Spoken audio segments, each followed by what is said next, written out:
So in the last lesson we talked about multiplying radicals. So this lesson we're gonna talk about dividing radicals. We're first of all gonna start talking about a monomial radical divided by a monomial radical. What you need to know is that in that case, the numerical coefficients can be divided by each other. The radicands can be divided by each other, and just like when we multiplied radicals, you have to remember to always simplify your answer as much as possible before you consider it to be the final solution.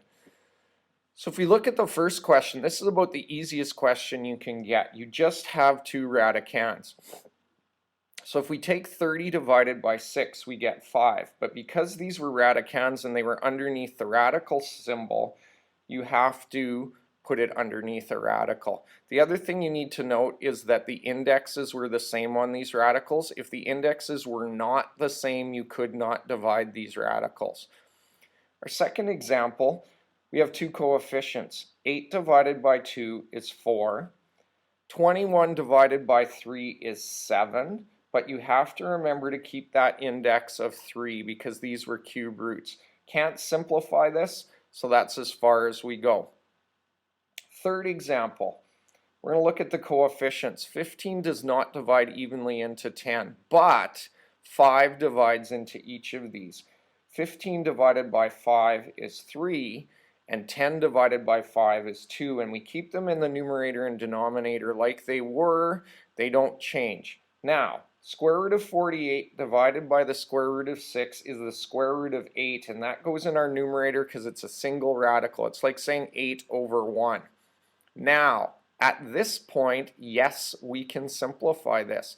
The square root of 8 breaks down. It breaks down into the square root of 4 times the square root of 2. Now, the square root of 4 is 2, and 2 times 3 is 6. So we end up with 6 root 2 over 2. But we're not finished. If you notice, these two coefficients divide evenly into each other. 6 divided by 2 is 3. So our final solution here is 3 root 2. In the last example, 4 does divide into 12. But because the 12 is in the denominator, 4 divides into itself once. It divides into 12 3 times, so that 3 stays in the denominator. Here, a divides into a once. The a's cancel out.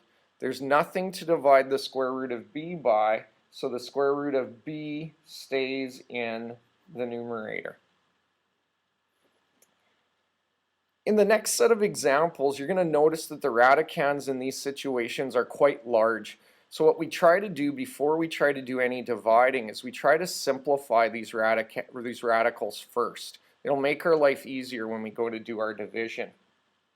So the square root of 54 breaks down into the square root of 9 times the square root of 6. Remember, when you're simplifying the square root of 54, you're looking for the largest perfect square that divides evenly into 54.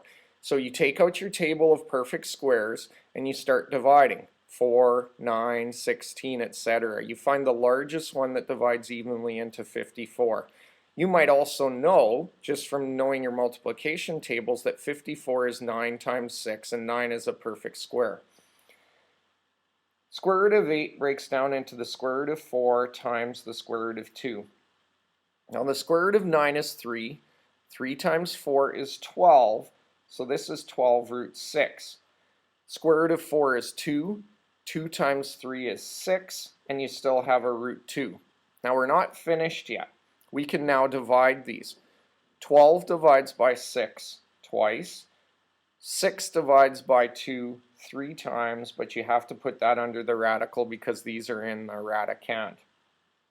Okay, so we're now going to simplify 126 and 112, and you're saying, Mr. Kaminsky, there's no way I'm going to simplify 126 and 112. Sure you are. You're going to take out your table of perfect squares and you're going to start dividing 126 by 4, 9, 16, 25, 36. You're going to find the largest perfect square that divides evenly into 126. And you're going to see that that number happens to be 9. 126 is 9 times 14. Same thing with 112. You start dividing it by 4, 9, 16, etc. and you're going to see that 112 is actually 16 times 7. So now the square root of 9 is 3. 3 times 8 gives us 24 root 14. The square root of 16 is 4, so this is 4 root 7. And finally, we can divide our coefficients and our radicands.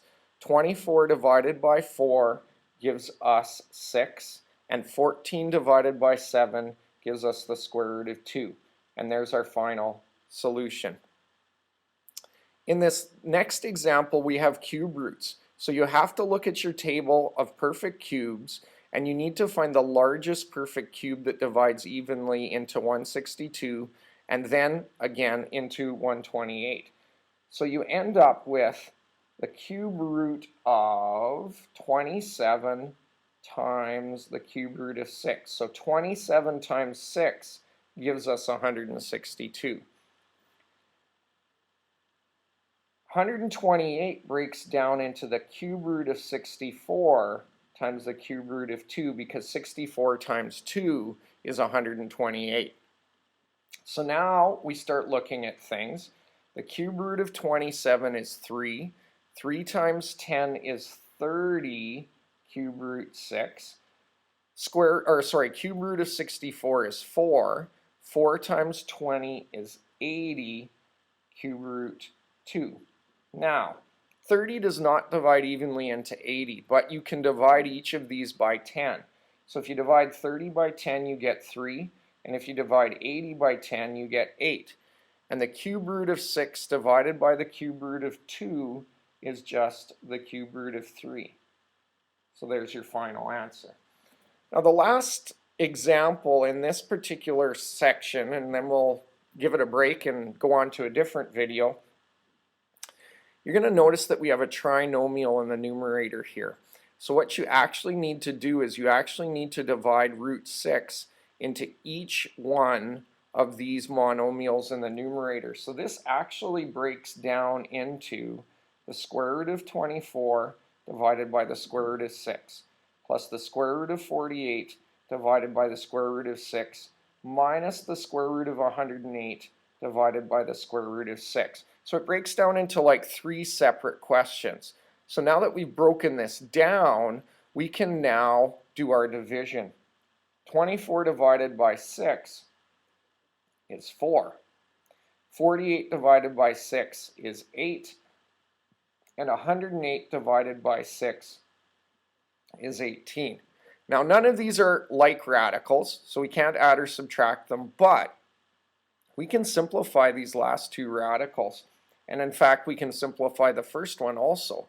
The square root of 4 is just 2. 8 is the square root of 4 times the square root of 2. And 18 is the square root of 9 times the square root of 2. So, square root of 4 is 2. You end up with 2 root 2.